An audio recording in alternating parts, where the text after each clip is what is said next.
Welcome back, everyone, to the St. Johns County Chamber Radio Hour. This is Ed Dwyer of Dwyer Advisory. And Scott, we just had just a wonderful visit with Catch 27. If you missed the segment from Stephen Hudson, go downtown to Catch 27. Local caught fish. He's got his own access to local fish. And the whole point about the different agriculture coming from Hastings that they're actually part of, that truly is farm to table. So wonderful story of an existing chamber member and someone who does programs with the chamber. You know, he's hosting events there, which is always great. But this is really exciting. You and I have been involved with Pitch Factory for 4 years now, and so now we have with us today the winners of this year's Pitch Factory. So Scott, why don't I turn it over to you, and because I know you are all in on this and want to hear the story, and so we're gonna be 2 segments with this. We're gonna go ahead and hear from both of the winners about their businesses, obviously, and whatnot. But then we're going to spend the 3rd segment talking about Pitch Factory and how that really helped them and propel them forward and perhaps led them to winning. So with that, Scott. Yeah. This was one of the most exciting cohorts I think we've ever had. We ended up with 18 people pitching the night of the pitch, which was a huge number. And and as I was telling the winners, you know, the separation between 1, 2, 3, 4, and 5, especially between 4 and 5, was just 1 in 3 points, and that's out of over 200 points. So I mean, they were really, really close this year, and some fantastic pitches. But our winner, Amy Puricarele, is here with us, and we want to hear about her business and that she pitched, and it is an existing business that is going, and just a really fantastic presentation that she did. She sold the judges, and we had some tough judges out there. For people listening on the radio this morning, if you want to go to the Chamber Facebook page, you can actually see a video of part of the Pitch Factory and learn more about it, because we'll have another one rolling around that we would love for people to participate in. It's a great entrepreneurship program, and so I want you to talk a little bit about your business and re-pitch it. Okay. Well, thank you so much. Good morning. Happy to be here. Puricarele Group, we are an HR consultancy. So we're in St. Johns County, but we serve throughout the United States. Anything that you could imagine human resources needs, from hiring folks to the dreaded termination and everything in between. We're there to take care of that small business so that they can take care of their business. And we like to say we live HR, so you don't have to. Sort of a tagline, but 100% true as well. You also mentioned in your pitch that you take the worry of compliance and couple that with compassion. Yes. To make sure people really understand. And HR is a complicated arena.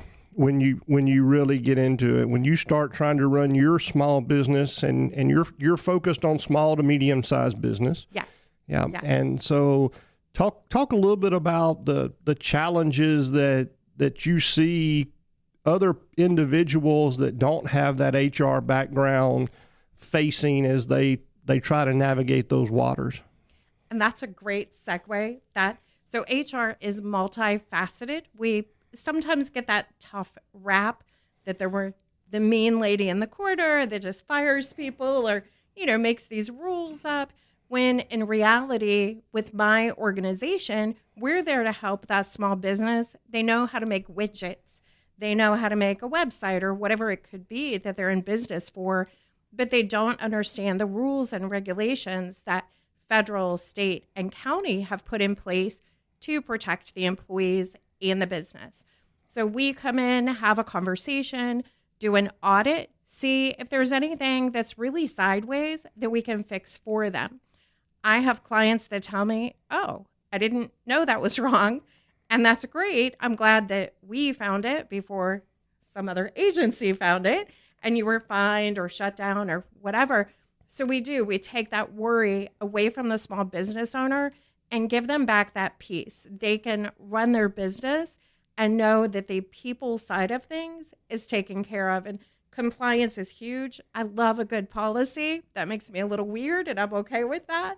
But I love a good policy, a handbook, and to see that your employees are staying, and they're staying because they love that owner, they love that business, but then they're also treated the way they should be throughout the company. And you mentioned a handbook.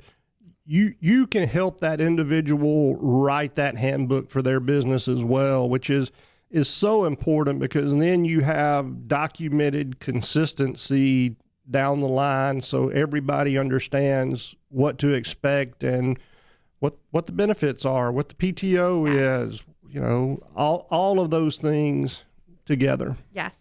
And that's one of my favorite stories. We went into a business. They've been around 15 years. Their handbook was 8 pages. That included the cover and the back page. Their final handbook was significantly larger because it covers policies, procedures, handbook, all of that. I met with their employees. They're a construction-based business, so employees are generally male. Here comes an unknown individual to talk about this new handbook that's rather large. They were so excited at the end of it because they now understood, if I do this, this happens. This is my PTO. These are my benefits. And it's really that, A to Z book that the owner can go back to, the manager can go back to, and the employee can go back to. So there's really no gray area. There's just a lot of black, white, and this is how it works for you. Oh, great. And also with us is Aaron Adams. Aaron has a company just like yours, Amy, almost. No, not really. Aaron has Jacksonville Play Studio, which is educational gymnastics. Aaron, I would give her the I Grew the Most award through the 6 weeks of Pitch Factory, because she came in with a very broad concept of a business that she had in her mind, and it quickly narrowed down and bulleted into a focus of, I think this is exactly how I want to go. And the concept, I think, is fantastic. So tell us a little bit about it. Yeah, great. Thank you so much.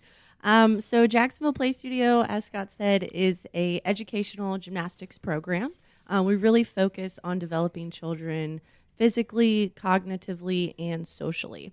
So the idea that we've kind of gotten all the way down to now, which I'm so excited to get started as soon as I can, is our mobile gymnastics studio.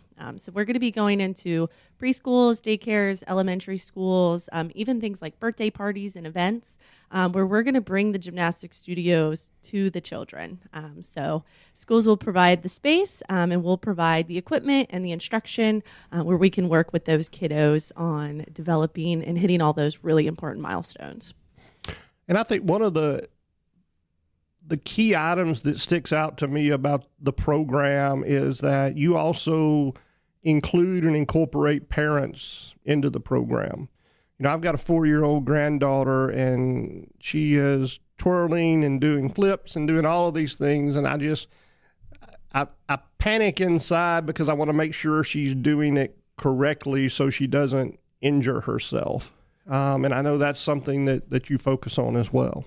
Yeah, safety is so important when it comes to gymnastics, of course, any sort of sport. And what's really great about gymnastics specifically is it really teaches kids how to fall safely, because they're going to fall, right? They're going to do their perfect little princess spin, and it's not always going to end out perfectly. But teaching kids to be aware of their own bodies and how they work and how they move, so they really know how to move around and play safe, is a really important part of gymnastics. And talk a little bit about the different concepts you have. You talk about birthday parties. So if I wanted to host a birthday party, what would that look like for the parents and the participants? Yeah. So we'll have several different packages, all the way from soft play for toddlers up to things like balance beams. That's a little bit more fun and challenging for older kiddos. So we can do our gymnastics studio inside or outside. So as long as you provide us with a space, I'll make it work, and we'll fit everyone in. Perfect. That sounds like a wonderful opportunity, and I know parents out there are constantly looking for a new idea for a birthday party. You know, it's interesting with both of your stories. You've been doing what you're doing in another world, in a larger organization, and you've taken that lifelong skill and bring it forward to your own business. So it's not like you're somebody woke up one day and saying, I'm going to do this, right? So I think that's important. There's that point about, you know, the efficacy of the business. And so you two obviously have a lot of background. So with that, we'll be right back with Aaron and Amy.